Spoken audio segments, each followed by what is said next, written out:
दिल्ली में 3 महीने भी नहीं रह पाएगी आपकी महिला मेयर। मेयर चुनाव में केजरीवाल की रणनीति पर बीजेपी ने फेरा पानी।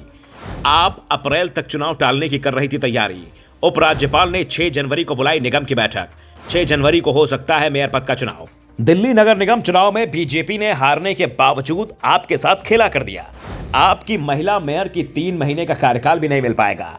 अरविंद केजरीवाल ने बहुत कोशिश की किसी तरह से मेयर पद का चुनाव 3 महीने के लिए टल जाए, जिससे आपके हाथ में एमसीडी पूरे 5 साल बनी रहे।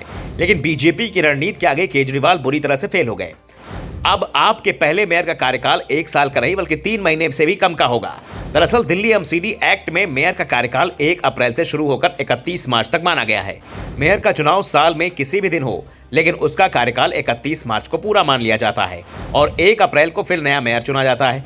इसी के चलते आप कोशिश कर रही थी कि एमसीडी में मेयर पद के चुनाव को 3 महीने के लिए टाल दिया जाए। मेयर पद का चुनाव 1 अप्रैल के बाद कराया जाए, जिससे उसे पूरे 1 साल का कार्यकाल मिले।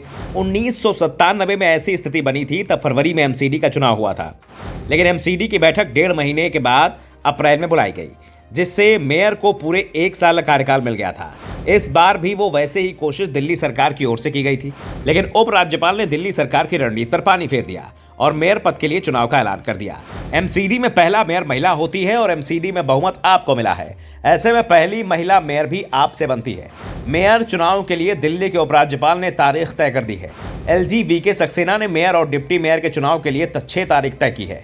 इसी दिन एमसीडी की बैठक होगी, जिसमें पार्षदों के शपथ ग्रहण के साथ ही मेयर और डिप्टी मेयर का चुनाव होगा। एमसीडी का कार्यकाल भी इसी के साथ शुरू हो जाएगा। ऐसे में एमसीडी में आपका मेयर 4.25 साल के लिए रह पाएगा। दरअसल अब तक एमसीडी की पहली बैठक को लेकर फाइल पहले दिल्ली सरकार को भेजी जाती थी, लेकिन दिल्ली की तीनों एमसीडी को मिलाने के बाद नियमों में बदलाव हो गया है। इसलिए एमसीडी कमिश्नर ने जो फाइल दिल्ली सरकार को भेजी थी, दिल्ली सरकार ने उसे एलजी को भेज दी, क्योंकि एमसीडी भी अब एलजी के अधीन आ गई है। और उपराज्यपाल सचिवालय ने सदन में बैठक आयोजित करने की मंजूरी दे दी। सदन की बैठक करने की 6 जनवरी तक की तारीख तय की गई है। उपराज्यपाल किसी वरिष्ठ पार्षद को स्पीकर नियुक्त करेंगे, जो सभी पार्षदों को शपथ दिलाएगा। पार्षदों के शपथ ग्रहण के बाद मेयर का चुनाव होगा। नवनिर्वाचित मेयर कार्यभार संभालने के बाद सबसे पहले डिप्टी मेयर का चुनाव कराएंगे। साथ ही स्थायी समिति के 6 सदस्यों का भी चुनाव होगा। एलजी के निर्देश मिलने के बाद दिल्ली नगर निगम में सदन की पहली बैठक की तैयारी शुरू हो गई है। एमसीडी सचिवालय ने मेयर, डिप्टी मेयर और स्थायी समिति के 6 सदस्यों के लिए अधिसूचना जारी करने की तैयारी कर ली है। जो संकेत मिले हैं उसमें बताया जा रहा है कि 26 दिसंबर से मेयर पद के लिए नामांकन पत्र दाखिल कराने की प्रक्रिया शुरू होगी। 30 दिसंबर तक नामांकन पत्र दाखिल किए जा सकेंगे। मतदान बैलेट पेपर से कराया जाएगा।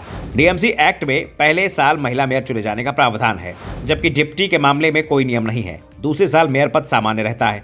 तीसरे साल मेयर पद अनुसूचित जाति के रिजर्व है। इसके बाद एमसीडी के बचे हुए सत्र के लिए मेयर पद के लिए सामान्य श्रेणी के लिए हो जाता है, जिसमें किसी भी वर्ग का व्यक्ति मेयर बन सकता है।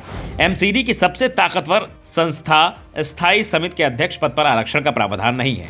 एमसीडी चुनाव में आपको बहुमत मिला है, ऐसे में आपका मेयर बनना तय है। स्थायी समिति के अध्यक्ष पद के चुनाव में बीजेपी को 2 और आपको 3 सीट मिलना तय है। 6वीं सीट के लिए दोनों के बीच करीबी मुकाबला हो सकता है। Bureau report, the such India.